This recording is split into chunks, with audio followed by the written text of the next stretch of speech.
There has to be. There's something inside of me. I should have died years ago. Missing for 2 months. When you're astray, I'd do anything to save a life. What did you do to yourself?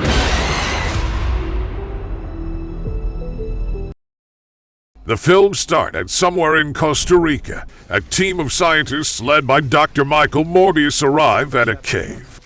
Morbius steps forward to the cave's entrance and cuts his hand, then holds it out as a swarm of bats begin flying out, drawn to his blood. The rest of the men retreat back to their chopper. 25 years earlier in Greece, we see a young Michael living under the care of Dr. Emil Nicholas, as Michael suffers from a blood disease. The institution they are living in welcomes another child with the same disease, Lucian, but Michael refers to him as Milo due to the last kid who was there being named that. After some chatting, we are the few against the many. Milo's machine starts to falter and he passes out. Michael uses a spring from a ballpoint pen to fix the machine and revive Milo. Nicholas expresses astonishment at this task. You have a gift, Michael. Later, Milo is harassed by other kids who taunt him for his condition and kick him while he is down. Back in the present, Morbius is up for a Nobel Peace Prize in Sweden. But he rejects it and goes on to continue his work. He is treating a young girl, Anna, who suffers from the same condition as him. Morbius works with his girlfriend, Dr. Martine Bancroft, who thinks he is pushing himself too hard in his endeavors. It is also said that Milo is the benefactor for their project of mixing bat DNA with human blood, as this is what Morbius thinks will cure his disease. He has recovered the bats from the cave for the project. He tests his serum on a lab rat who appears to die. Moments later,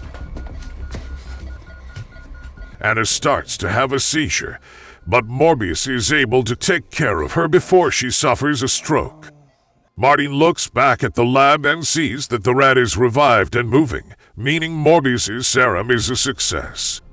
Morbius goes to meet with Milo and Nicholas to get more funding to continue his experiments on a ship on international waters.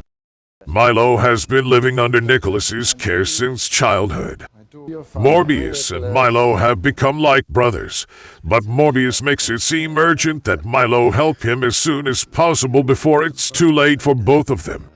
We don't have much time left. Could be our last chance. Morbius gathers Martine and other crew members onto a ship for the next stage of his experiment, where Martine will administer the serum to Morbius. After the procedure, Martine is bothered by a surly crew member when they notice that Morbius has broken free from the straps on his chair. They find him crawling on the ceiling. What the hell? And Morbius attacks the man.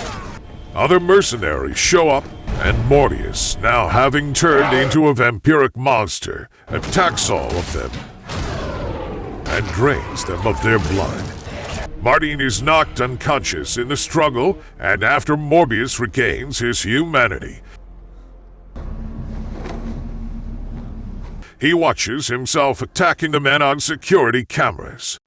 FBI agents Simon Stroud and Al Rodriguez are brought on to investigate the crime scene. At night drinks human blood. Martine is found alive, but Morbius has fled after calling in the Mayday response. Milo and Nicholas also catch wind of the incident. Morbius isolates himself in his lab to continue understanding his new condition while also feeding off blood samples to satiate his hunger. He begins to hone his new bat-like powers, flying, super speed and strength, faster reflexes, and the bats in his lab also respond to him as their leader. He is later found by Milo just as he begins to relapse into his monstrous state. But Milo helps him get under control. Realizing that the serum has helped cure Morbius's disease, Milo wants to get some, but Morbius refuses since he knows the consequences would be dangerous. Later, Morbius goes to the hospital that Martine is staying at to check on her. A nurse is attacked and killed by a vampire monster, but it's not Morbius. Just as he hears about this,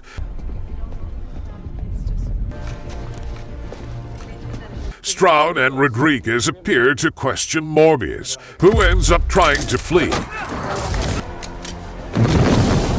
But he is soon apprehended and taken to a detention center. 10 p.m. Stroud and Rodriguez question Morbius in his cell before he is later visited by Milo.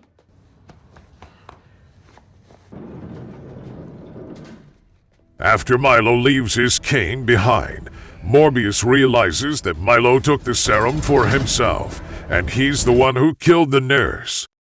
Morbius goes into vampire mode and breaks out of the facility.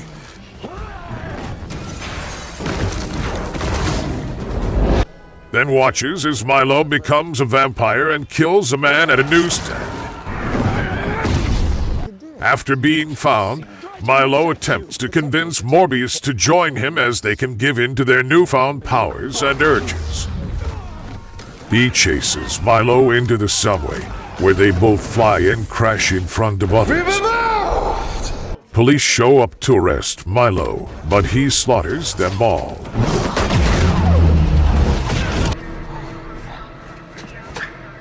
Milo attempts to catch Morbius, but he escapes through the tunnels. After Martine is released from the hospital, Morbius finds her and explains his condition to her and how he has to keep it under control before he succumbs to his bloodlust like Milo. He later finds another lab run by counterfeiters and scares them away in order to continue working and develop a compound to undo his vampirism, even though it will kill him. Milo goes out to a nightclub where he ends up crossing paths with an aggressive guy. He later follows the guy and his friends down an alley where he kills them all. He later observes Morbius working with Martine and watches them kiss, knowing he has found a weakness in his brother. After Stroud and Rodriguez find the dead clubgoers, they see surveillance footage showing Milo's face, making them realize Morbius is not their killer. Breaking news on the Lower East Side, where 3 people have been harmed. After seeing this on the news, The prime suspect, renowned scientist, the killer could be a copycat. Nicholas goes to visit Milo and speak to him, but Milo argues that Nicholas always saw Morbius as the favorite son. He attacks Nicholas and leaves his gravely wounded. Morbius meets with Martine one more time but is alerted to what happened with Nicholas. He goes to be by his side just as he dies. He is later called by Milo, who has kidnapped Martine.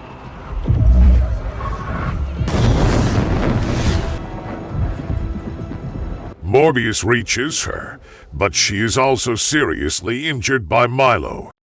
She lets him take her blood to go after Milo, but a small drop of his own blood falls into Martine's mouth. Morbius becomes more powerful as he goes to face Milo. That's the spirit.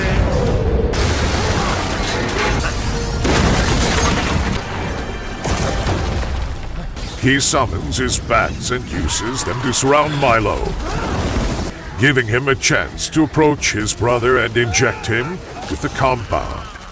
Milo starts to die but remembers that Morbius gave him his name. Morbius stays by his brother's side as he dies. Morbius flies off into the night, while Martine appears to reawaken as a vampire. During the credits, we see the multiversal rift from Spider-Man, No Way Home open up, and Adrian Toomes ends up in this universe. After he is free on the streets, he finds his vulture suit and locates Morbius. He tells him that Spider-Man is involved in whatever is happening, and he is looking for Morbius's help in putting together a team to go after Spidey. Then the movie ends. Intriguing.